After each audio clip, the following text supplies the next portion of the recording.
Vamos orar, irmãos? Senhor nosso Deus, nós te louvamos e engrandecemos o teu nome, por nos ter dado a tua palavra, nos ter revelado, por nos ter feito confiar nela, ter colocado em nós um coração contrito. Te pedimos que mais essa noite use o teu servo na exposição da tua palavra.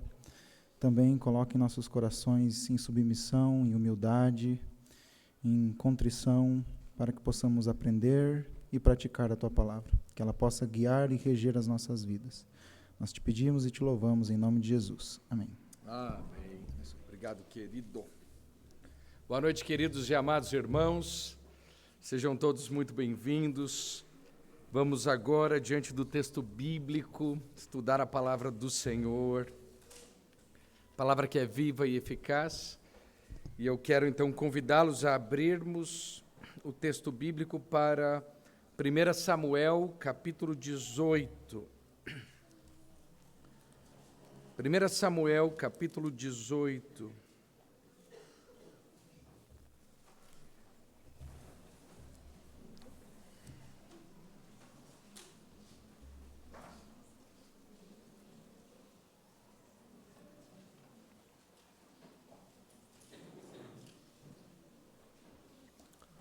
Primeira Samuel, capítulo 18, a partir do primeiro verso, que diz: depois de Davi ter falado com Saul, a alma de Jonatas se ligou com a de Davi numa profunda amizade, e Jonatas o amou como a sua própria alma.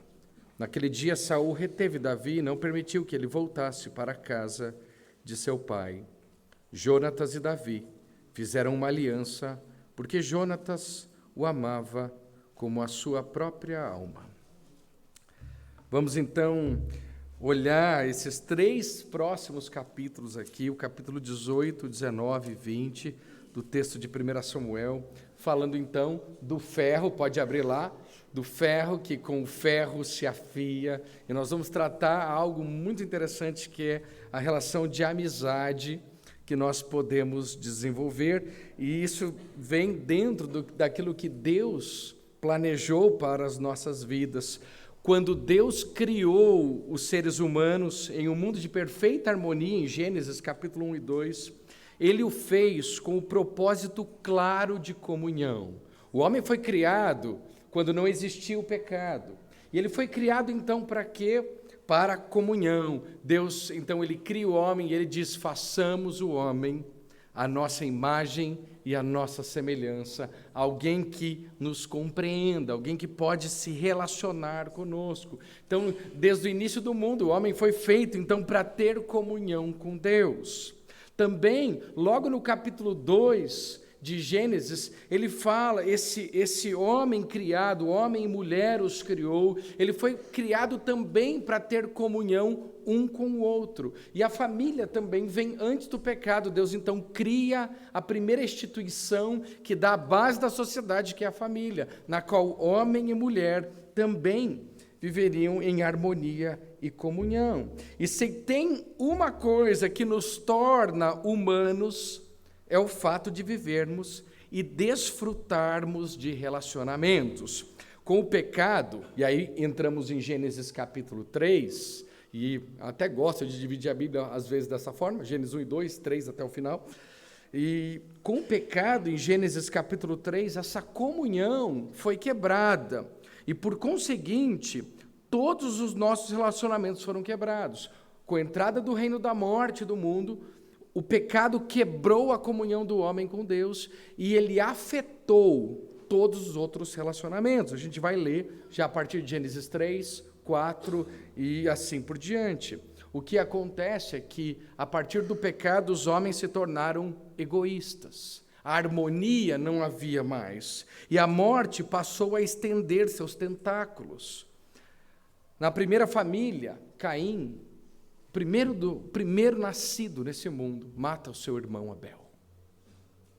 Na primeira família, a gente já tem o primeiro homicídio acontecendo. Por quê? Porque a morte agora se estabelece. E pelo menos há 10.000 anos depois dessa época de Gênesis 1 e 2, vamos assim dizer, percebemos claramente os seus efeitos. Há 2000 anos atrás, Paulo falou sobre os efeitos do pecado e como o pecado afetou os relacionamentos, seja com Deus, seja com o próximo. E o apóstolo Paulo, em 2 Timóteo, capítulo 3, ele disse que nos últimos dias haverá tempos muito difíceis. E ele começa a descrever, então, a condição dos últimos dias. E ele diz a seguinte: saiba que nos últimos dias, nos últimos dias haverá tempos muito difíceis, porque as pessoas só amarão a si mesmas e ao dinheiro. Serão arrogantes e orgulhosos. Zombarão de Deus, desobedecerão a seus pais e serão ingratas e profanas. E a gente começa a notar, opa, peraí, ele está falando da época que a gente vive, mas ele continua dizendo, não terão afeição, nem perdoarão, caluniarão outros e não terão autocontrole, serão cruéis e odiarão o que é bom. E aí vem um ponto de hoje à noite: trairão os amigos, serão imprudentes e cheias de si. Só um pouquinho que eu esqueci, pessoal, estou decorando, né? E amarão os prazeres ao invés de amarem a Deus. Serão religiosas apenas na aparência, mas recusarão o poder capaz de lhes dar a verdadeira devoção. Fique longe de gente assim. Então, Paulo ele vem descrevendo esse efeito do pecado e que é muito visível nos nossos dias. Mas o homem, se a gente precisa olhar para a sua constituição original, foi criado para ter comunhão com Deus. Foi o pecado que nos tornou egoístas e nos deixou separados de Deus. Quando a gente diz que as pessoas serão religiosas apenas na aparência, a gente pode olhar para essa palavra, porque a palavra religião quer dizer justamente isso, religar. Religião é uma palavra em latim, quer dizer religar, é juntar o que está separado e o homem anseia por isso, e é por isso que os seres humanos são religiosos inveterados. E o ser humano é religioso desde o berço. Não importa, todo mundo adora alguma coisa. Essa é a condição do ser humano. E eu concordo com um jornalista chamado Foster Wallace. Eu já citei esse texto para vocês, mas eu sempre gosto de lembrar, e é um dos meus livros prediletos. E esse jornalista ele afirma que na trincheira do dia a dia não há lugar para o ateísmo. Não existe algo como não adorar. E é preciso dizer que Foster Wallace não é cristão. Não tem nada de cristão. Mas ele acaba reconhecendo isso e fazendo uma boa análise. Ele diz, todo mundo adora. A única opção que temos é decidir o que adorar. E o motivo para escolhermos algum tipo de Deus é que todo outro objeto de adoração te engolirá vivo. Quem adorar o dinheiro e extrair dos bens materiais o sentido de sua vida, nunca achará que tem o suficiente. Aquele que adorar seu próprio corpo e beleza, sempre se sentirá feio, e quando o tempo e a idade começarem a se manifestar, morrerá 1 milhão de mortes antes de ser efetivamente enterrado. No fundo, sabemos que de tudo isso, que está no coração dos provérbios e parábolas e textos sagrados. Ao adorar o poder, você se sentirá fraco e amedrontado, e precisará de ainda mais poder sobre os outros para afastar o medo. Venerando o intelecto, sendo visto como inteligente, acabará se sentindo burro, um farsante na iminência de ser desmascarado, e assim por diante. Hoje eu tomo a liberdade de seguir um pouquinho o texto com vocês. Wallace continua dizendo o seguinte: o mundo jamais, e eu estou falando do mundo fora da igreja, o mundo jamais o desencorajará de operar nessa configuração, ou nestas configurações que passei para vocês, porque o mundo dos homens, do dinheiro e do poder, segue sua marcha alimentado pelo medo, pelo desprezo e pela adoração que cada um faz de si mesmo. A nossa cultura consegue canalizar essas forças de modo a produzir riqueza, conforto e liberdade pessoal. Ela nos dá a liberdade de sermos senhores de minúsculos reinados individuais, do tamanho de nossas caveiras, onde reinamos sozinhos. Então não me admira que há 2000 anos atrás Paulo diz: saiba que nos últimos dias haverá tempos muito difíceis, porque os homens serão egoístas. Ou os homens só amarão a si mesmos. Talvez aqui, eu acredito que foi onde o autor encontrou o fundo do poço para alguém sem Deus. Um tempinho depois, ele cometeu suicídio. Quando reinamos sozinhos, nós nos encontramos nesse desespero. E o problema disso é que definitivamente não fomos feitos para isso. A gente não tem essa configuração. Nós fomos criados para ter comunhão com Deus. Nós fomos criados com esse propósito. E o homem só encontra real sentido e significado para a sua vida quando ele tem esse religar com Deus, quando ele se encontra com o Senhor Jesus, que torna possível isso na sua vida. Nós não fomos definitivamente feitos para vivermos sozinhos. E a gente não vai muito longe, né? Vou pegar um exemplo bem corriqueiro. Sentar-se em um restaurante sozinho é bem diferente de estar com alguém. Alguém já foi para um restaurante sozinho? Todo mundo, né, gente? Mas você já experimentou pôr uma vela e jantar com alguém? Com a sua pessoa amada? Né?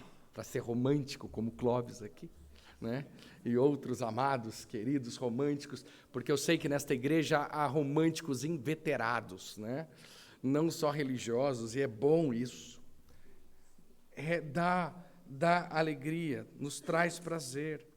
Apesar, e eu tenho que reconhecer que eu vivo em um mundo egoísta, porque eu sou egoísta, e apesar de eu tentar dissuadir meus 4 filhos e 3 sobrinhos a não gostarem de queijadinha, não sei se você conhece, eu sei que elas só serão tão suculentas se eu comer junto com eles. E você sabe da última, eles só gostam de queijadinhas porque eu sou apaixonado por elas. É difícil de explicar essa conta, mas a gente foi feito para isso, para se relacionar. E o que eu quero deixar para vocês hoje muito claro, e que pode trazer muita esperança para nós hoje, é que é incrível saber que dentro de um relacionamento com Deus, todos os outros relacionamentos ganham significado. E é a partir daí que nós construímos os nossos relacionamentos. Talvez muitas pessoas hoje estão frustradas com o seu casamento, estão frustradas com os seus filhos, estão frustradas nas suas relações de trabalho. A gente vive grandes problemas de relacionamento. Há pessoas destruídas. Mas a partir da perspectiva de um relacionamento com Deus, ele pode afetar todos os nossos relacionamentos. E todos os nossos outros relacionamentos ganham significado, mas nós precisamos entender isso, que os nossos relacionamentos são construídos a partir do nosso relacionamento com Deus. Se você quer ter um relacionamento melhor com a sua esposa, você precisa investir no seu relacionamento com Deus. Se você quer ter um relacionamento mais próximo com os seus filhos, você precisa ter um relacionamento próximo com Deus. E a gente precisa olhar os relacionamentos sob essa perspectiva, porque nós fomos criados nessa perspectiva. Nós fomos programados para isso, e nós encontramos conforto e descanso no nosso relacionamento pai e filho com Deus. Por isso que Jesus disse: eu sou o caminho, a verdade e a vida. Ninguém vem ao Pai senão por mim. O convite dele é nos trazer para Deus. E foi exatamente para isso que Jesus veio, para nos levar para perto dele. E um dos grandes privilégios que Deus nos dá, muito além de qualquer coisa, são os amigos. Quem tem amigos aqui?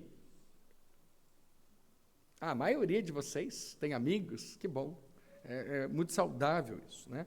Nós temos amigos, seja no casamento, uma relação de amizade muito profunda, porque o casamento, no final das contas, é companheirismo. A gente vai vendo isso, conforme a gente vai vivendo lado a lado. Seja na igreja, na irmandade, que são os irmãos e irmãs em Cristo Jesus, seja até mesmo fora dela.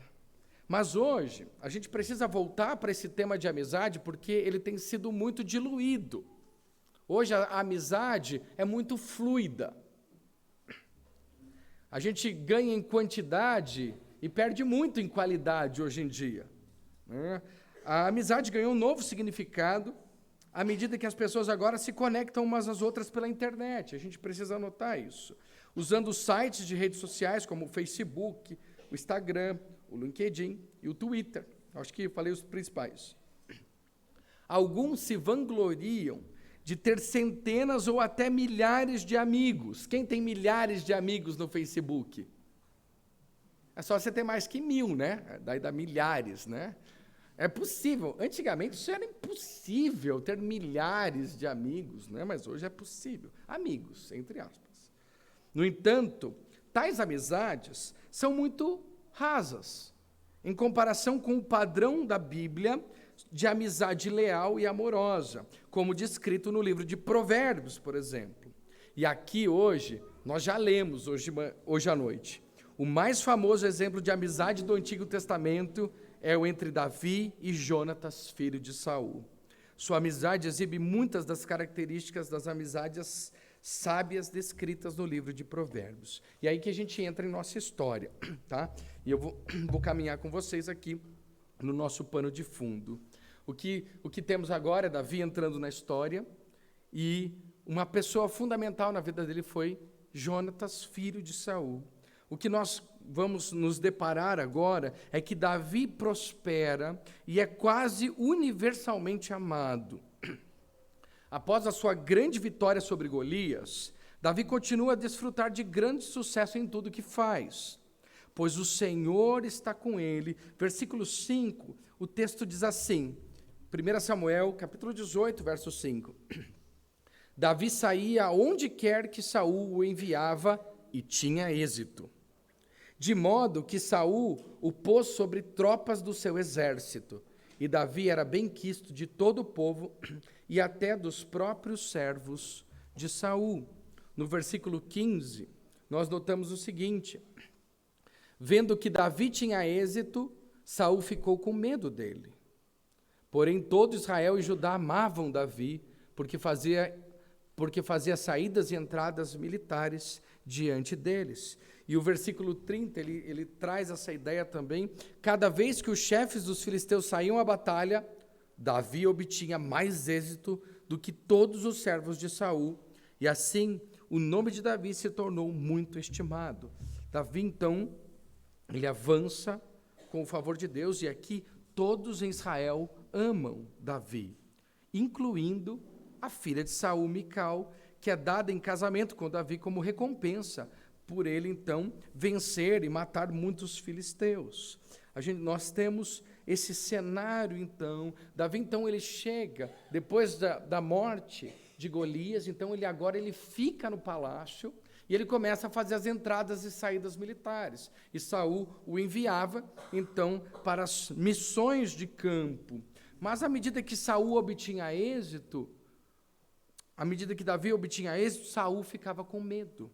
De fato, o versículo 25 diz o seguinte: então Saul ordenou que dissessem a Davi: o rei não deseja dote algum sobre a filha Mical, mas sem prepúcios de filisteus como vingança contra seus inimigos. Por quê? Porque Saul tentava fazer com que Davi fosse morto pelos filisteus. E você tem, então, agora, Saul amedrontado, então, colocando em risco e procurando, então, fazer com que Davi fosse morto. No entanto, o rei Saul, que lá atrás já havia amado Davi, fica insanamente ciumento e temeroso quando ouve as pessoas louvando a Davi. Ele, então, aqui você vai ver do capítulo 18 até o capítulo 20, ele determinado a matar Davi, mesmo usando seus próprios filhos como peões em seus esquemas. Davi, então, agora teme pela sua vida. E como que o Senhor o ajuda? O Senhor o ajuda por meio de um amigo. E aí a gente tem essa história. Jonatas, então, a gente vê no capítulo 18 a amizade de Jonatas e Davi.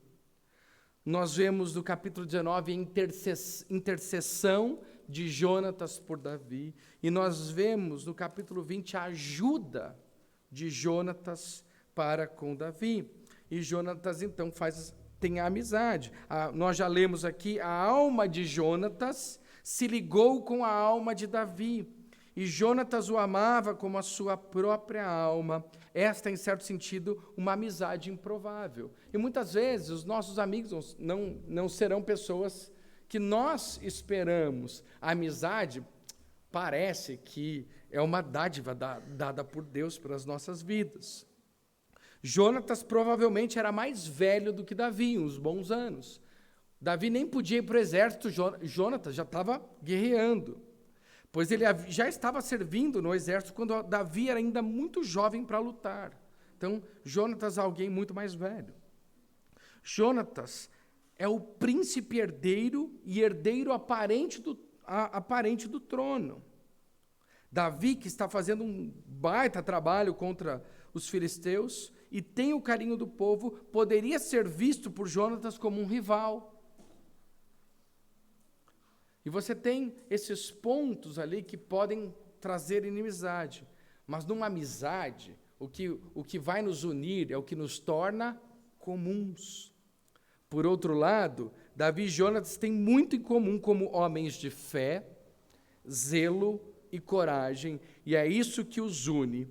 Ambos lutaram contra os filisteus quando as probabilidades estavam contra eles, enquanto outros, incluindo o rei Saul, estavam com medo. Tanto Jonatas quanto Davi. Ambos, Jonatas e Davi, atacaram corajosamente os inimigos de Israel, porque confiavam no Senhor. Esta fé comum e zelo pelo Senhor unem suas almas. E é isso que nos une. É isso, essa fé comum. Nós falamos disso no nosso Dia da Família, né? A nossa comunhão no Evangelho, lá no Novo Testamento, e agora nós vemos essa mesma fé aqui no Antigo Testamento sendo colocada. Uma fé comum e zelo pelo Senhor unem, então, esses dois. E eu preciso fazer um parênteses aqui, porque embora alguns comentaristas modernos tenham tentado usar essa passagem junto com outras, para afirmar que havia uma relação romântica ou sexual entre Davi e Jonatas, é muito diferente. Este é um amor e amizade como ordenado na lei de Deus e não um romance. Não tem nada a ver com um romance entre os dois, mas como a amizade e o amor que era ordenado por Deus. A gente vai, por exemplo, para o livro de Levítico e ele vai trazer essa ideia. Vamos abrir nesse livro, o Levítico,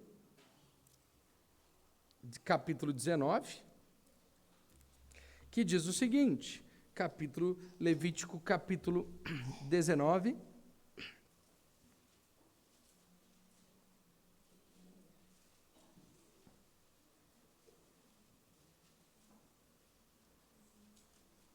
versículo 18, que diz o seguinte, Levítico 19, 18, não procure vingança, nem guarde ira contra os filhos do seu povo, mas ames o seu próximo como você ama a si mesmo. Eu sou o Senhor. Quando diz ali que Jonatas amou Davi, ele estava cumprindo, na verdade, o que Deus havia ordenado. Ame as pessoas como você ama a você mesmo. E não é aqui que a gente lê toda hora. E Jonatas o amou como a sua própria alma. É Levítico 19, 18. Acontecendo aqui não tem nada a ver com um romance. De fato, a Bíblia fala de romances. A gente tem vários romances. Definitivamente aqui, esse não é. E, de fato, a palavra amor usada aqui é usada por outros que amavam Davi, incluindo Saul, que usou a mesma palavra no capítulo 16, verso 21, e todo Israel é a mesma palavra nesse mesmo capítulo 18, 16, que diz o seguinte, porém todo Israel e Judá amavam Davi. É a mesma palavra utilizada por Jonatas. Amavam Davi porque fazia saídas e entradas militares com eles. Então a ideia aqui é a ideia de amizade.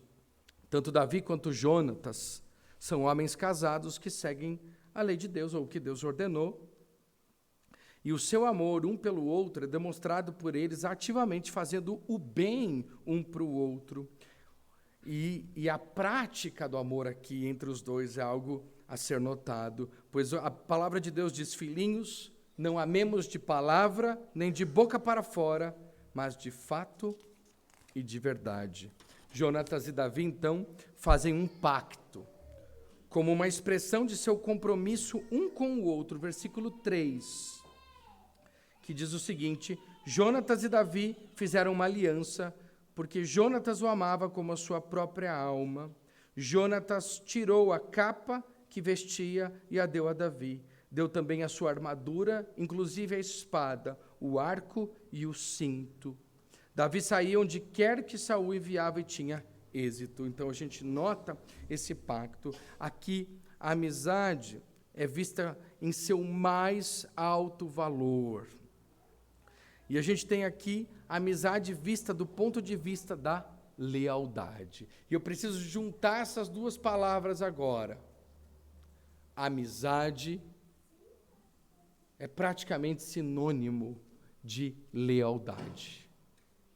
Num mundo onde os homens trairão os amigos, nós, olhando para a Escritura Sagrada, nós vamos ser pessoas leais. Jonatas é o maior exemplo de uma pessoa leal nas Escrituras, depois de Jesus, é claro. Como resultado, Jonatas defende Davi contra as falsas acusações de Saul e avisa Davi sobre o plano de Saul para assassiná-lo. No capítulo 19, note o versículo 1 a 7, olha como ele então defende o seu amigo, e diz assim, Saul falou a seu filho Jonatas e a todos os servos, capítulo 19, sobre matar Davi. Mas Jonatas, filho de Saul, era muito afeiçoado a Davi. Por isso, Jonatas revelou esse plano a Davi, dizendo, meu pai Saul quer matar você. Tenha cuidado amanhã cedo. Fique no lugar oculto, esconda-se. Eu sairei, estarei ao lado de meu pai no campo onde você estiver.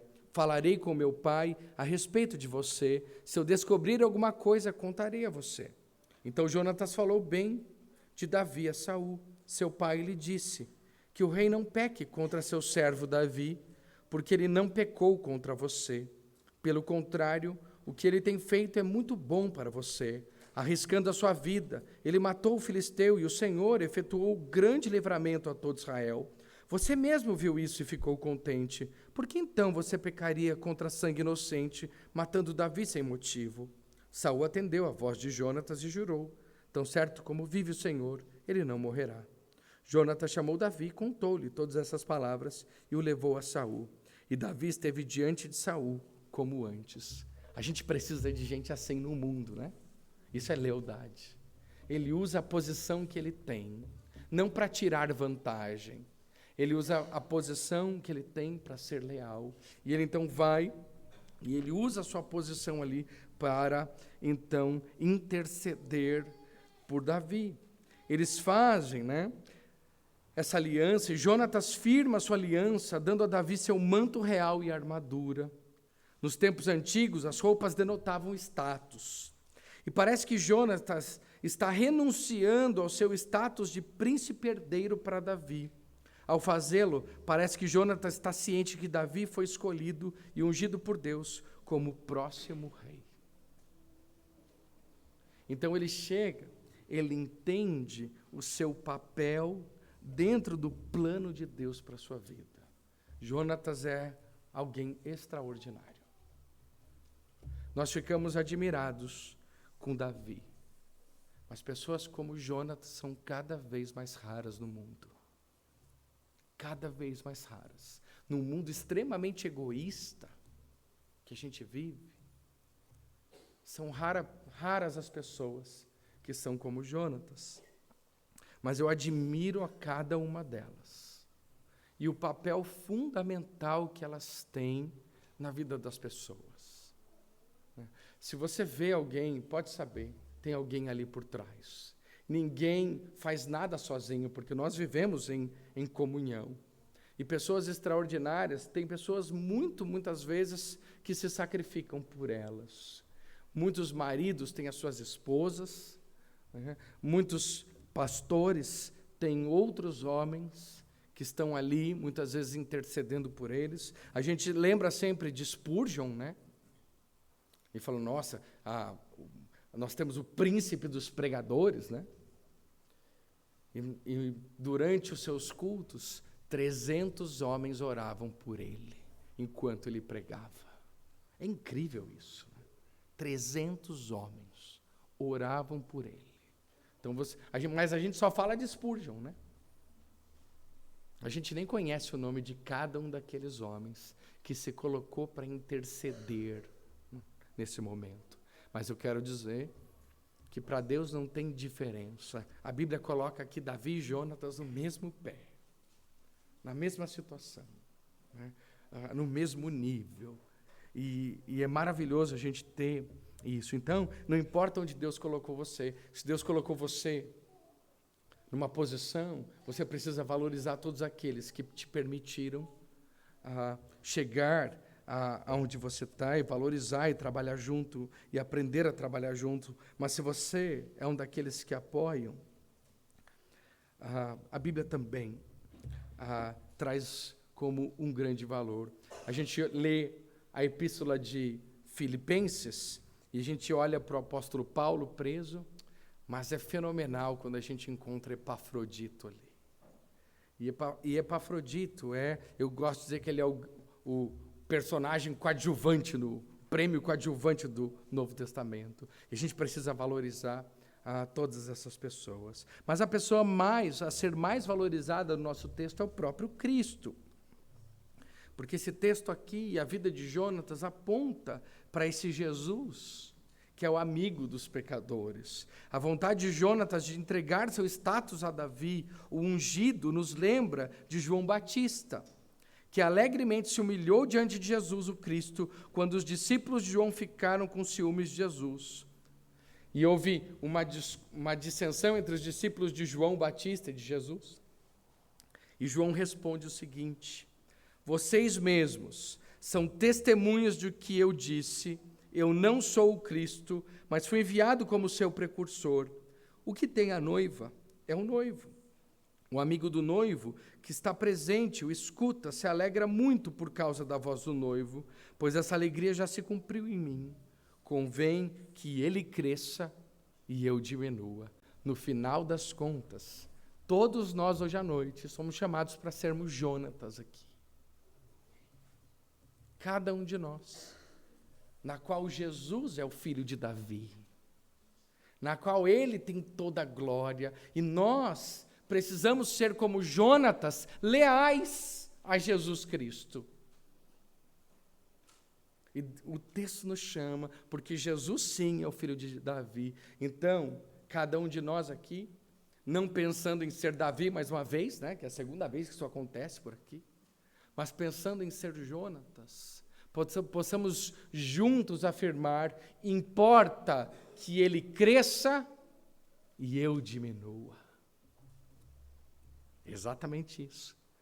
Igreja de Cristo Jesus, nós estamos dispostos a isso, porque vivemos na era do estrelismo, nós vivemos na era de pensar em como que nós podemos ganhar mais seguidores e outras coisas assim, né? E ganharmos mais curtidas, né? Quando a nossa frase tem que ser: importa que ele cresça e eu diminua. Senhor Jesus, me ajuda a ser leal. Me dá lealdade.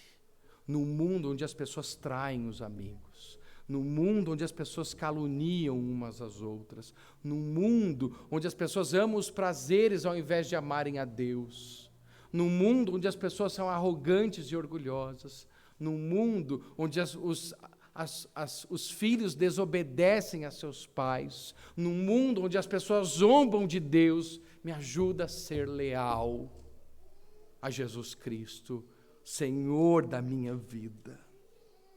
João, como Jonatas, não tinha ciúmes, mas estava feliz por receber o reino que Deus havia lhe dado.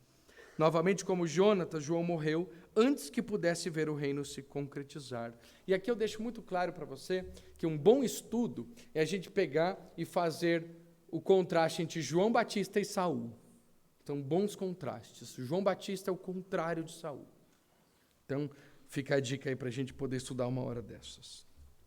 Assim como a lealdade de Jonatas a Davi trouxe divisão de seu pai Saul, então a lealdade a Jesus traz divisão muitas vezes. Muitas vezes, lealdade custa. Ela não vem, ela não é só de palavra. Ela muitas vezes custa a nossa vida. E em contraste com Golias e Saul, que desafiaram o Senhor com sua desobediência e insolência, resultando em sua destruição, Jonatas toma o caminho correto. Ele se humilha diante do Senhor.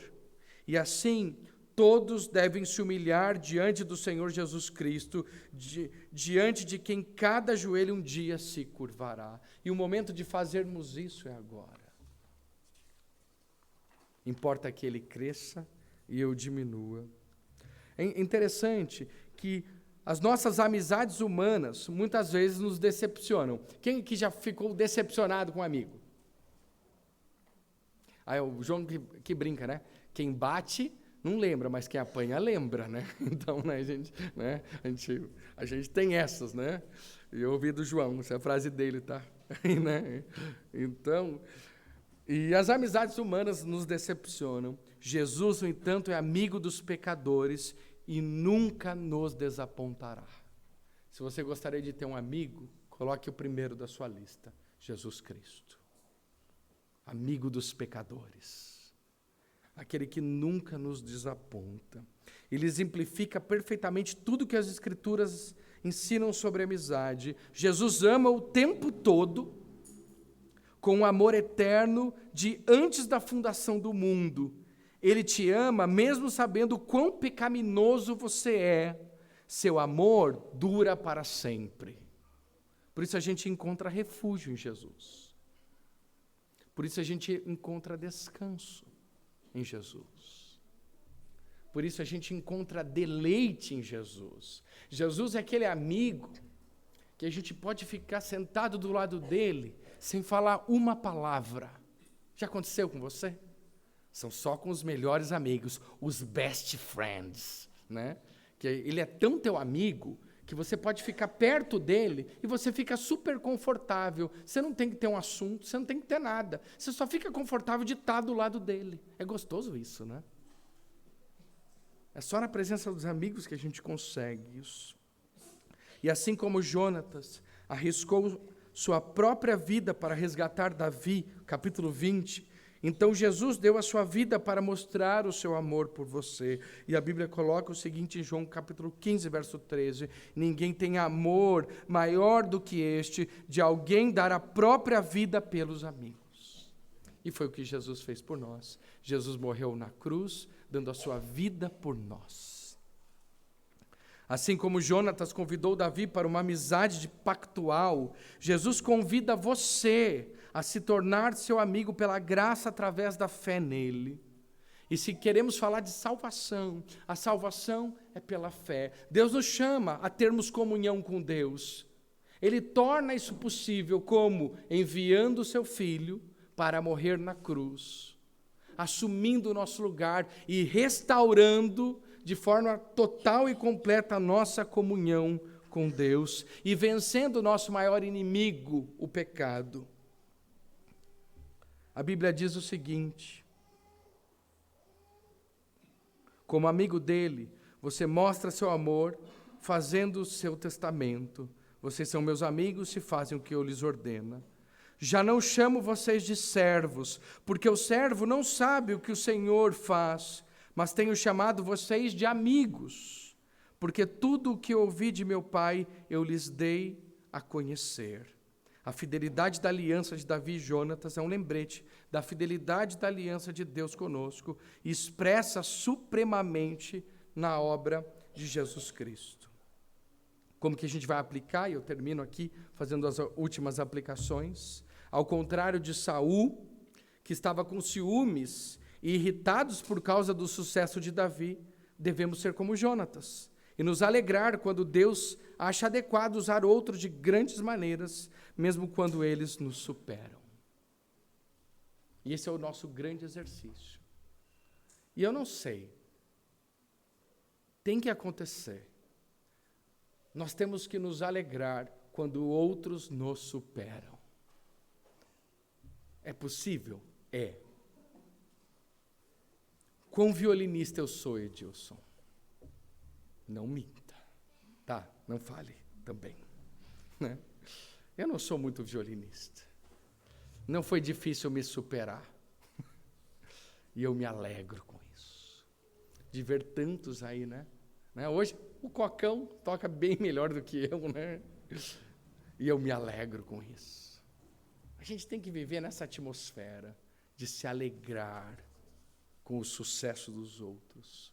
E não tenho maior alegria do que esta, o apóstolo João diz, a de ver que meus filhos andam na verdade. Se queremos ter um propósito, Senhor, que os nossos filhos sejam melhores do que nós. E que nós nos empenhemos para que isso aconteça. Deus nos fez seres sociais, e como Davi, todos nós precisamos de amigos. A igreja é o melhor lugar para você fazer vários deles. Cristo projetou sua igreja para ser uma comunidade mutuamente dependente, na qual ninguém pode prosperar isoladamente. É tolice se separar dos outros. E a igreja é um excelente lugar onde nós dependemos uns dos outros, onde nós crescemos juntos, onde o meu dom é diferente do seu e nós podemos servir uns aos outros. É maravilhoso isso. Assim como a amizade de Davi e Jonatas foi construída sobre a fidelidade mútua a Deus, nós também devemos fazer isso. E se queremos bons amigos, procure pessoas que amam a Deus como você ama ou procura amar. Eu já ouvi que pássaro de mesma pena se ajunta e que fofoqueiros gostam de fofoqueiros, né? E que mais? Tudo que você possa imaginar gosta disso. Então, pássaros de mesma pena se ajuntam. Que você possa procurar pessoas que amam a Deus porque você ama o Senhor. E você vai desfrutar de uma das melhores amizades que você vai ter na sua vida. Assim como foi a amizade de Davi e Jonatas. Você quer ter essa amizade? Ame a Deus como Davi amava, ame a Deus como Jonatas amava. E você vai desfrutar exatamente essa amizade, porque o que tornava eles amigos era isso em comum.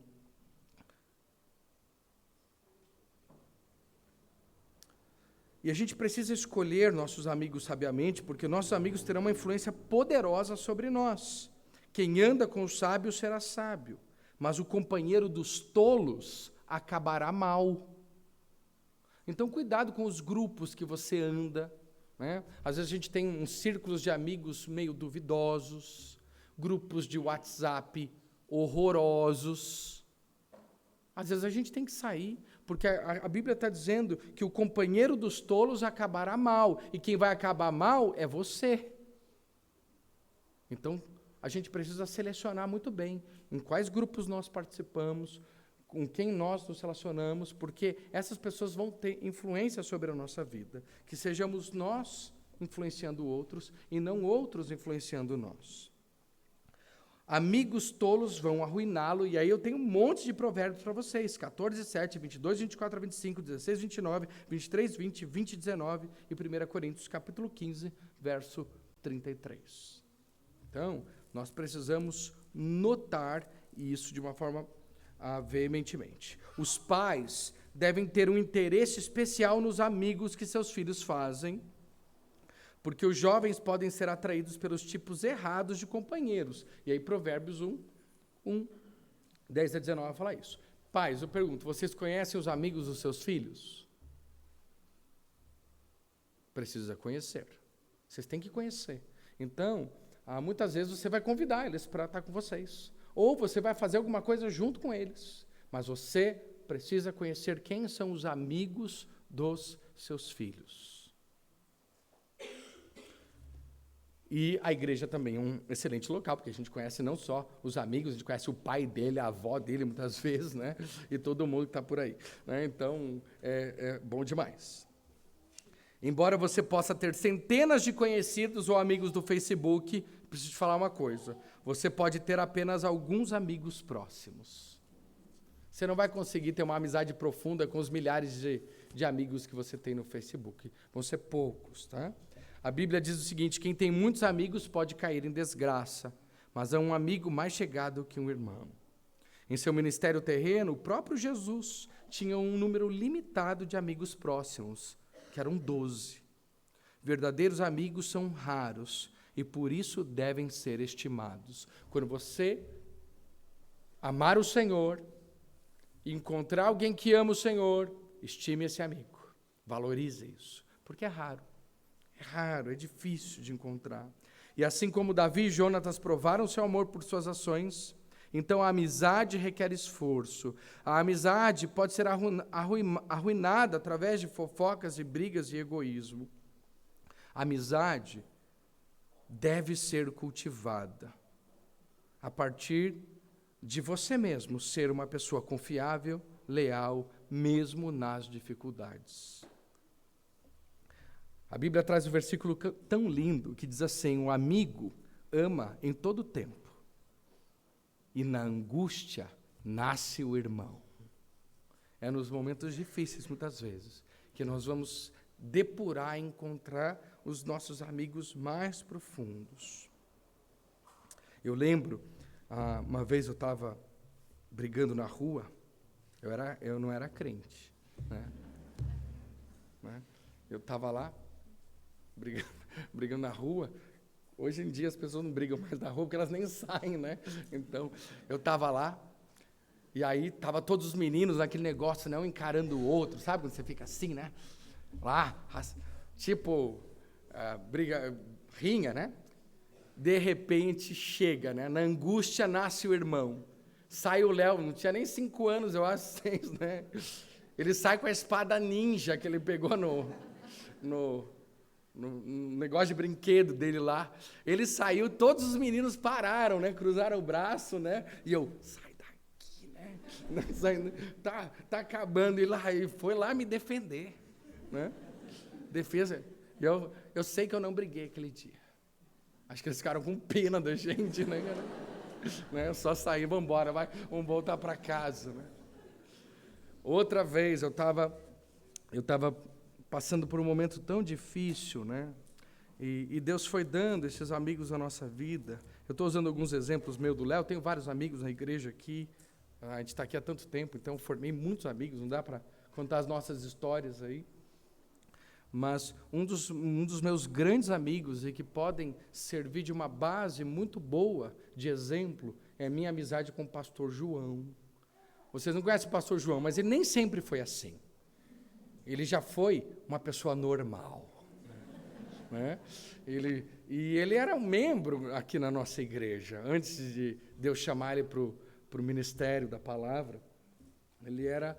E aí, no meio de algumas dificuldades que eu estava enfrentando, teve uma pessoa que ficou firme. E ele era o João. A gente nem conversava tanto nesse comecinho, né, João? João, super reservado, né? Sentava lá, né? E ele estava lá, mas eu falei, esse cara tem alguma coisa. E eu fui até ele lá e a gente começou a conversar.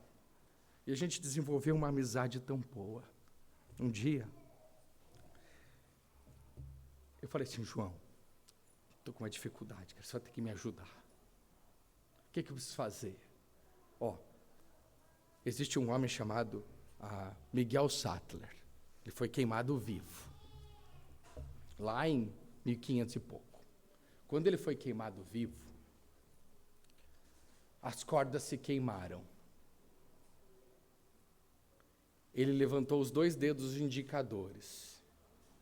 Era o sinal para os discípulos de que aqueles sofrimentos eram suportáveis. Morreu. 9 dias depois, a esposa dele foi afogada. Um dos pré-reformadores. Nossa orquestra tem o nome desse pré-reformador. E eu falei, olha, eu tenho um momento difícil. Me ajude a lembrar essa verdade. Eu estava lá no meio do fervo, né? E aí o João fez assim para mim.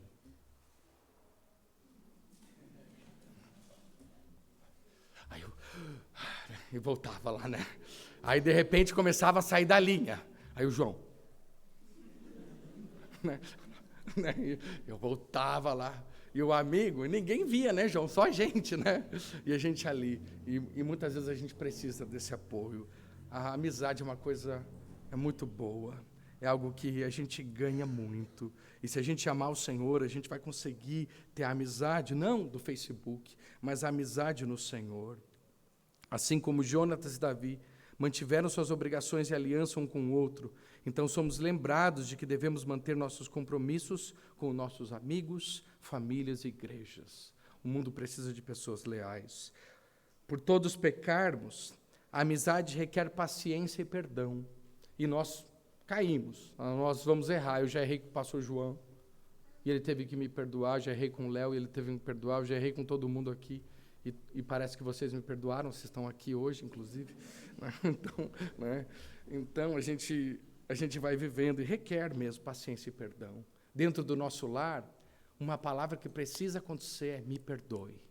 Então, maridos, às vezes a gente vai ter que falar para nossa esposa, se a gente quer desenvolver uma amizade real com ela, querida, me perdoe. Filho, me perdoe. E assim por diante. Quanto mais perdão tiver, porque lembra, nos últimos dias, as pessoas não terão afeição, nem perdoarão.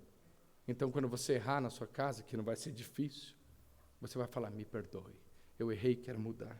Isso vai construindo, ao contrário do que pode parecer, isso fortalece a nossa vida. Amigos também mostram seu amor oferecendo correção necessária. A Bíblia diz o seguinte, melhor é a repreensão franca do que o amor encoberto. E o amigo é aquele que tem coragem de dizer a verdade na sua frente. Leais, a Bíblia diz, são as feridas feitas pelo que ama, porém os beijos de quem odeia são enganosos. E um verdadeiro amigo fará de você uma pessoa melhor. É tremendo isso. E por isso que a gente dá valor. A Bíblia diz, e é o último versículo, que foi o nosso tema de hoje, o ferro se afia com ferro, e uma pessoa pela presença do seu próximo. Que Deus abençoe a vida de vocês. Vamos orar.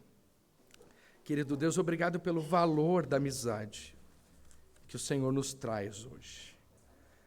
Eu quero agradecer porque nós temos o Evangelho que torna possível as melhores amizades.